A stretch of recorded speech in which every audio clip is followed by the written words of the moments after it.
Sé que són vacances i no és el millor moment per posar-nos a estudiar, però he pensat que seria una bona idea fer una sèrie de vídeos amb paraules que són tricky i que no tenim gaire clar el significat, o una paraula que sempre hem après que significava una cosa i ara descobrirem que també té altres significats.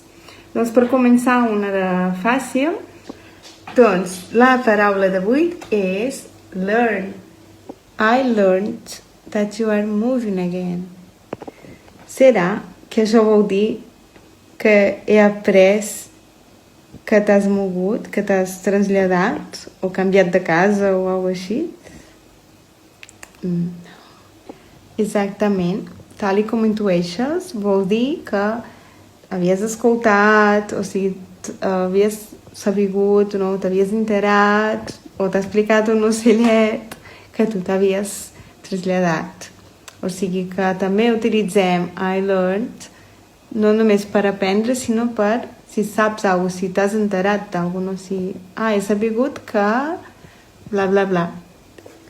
I tu, ja coneixies aquest significat? Explica'm aquí baix.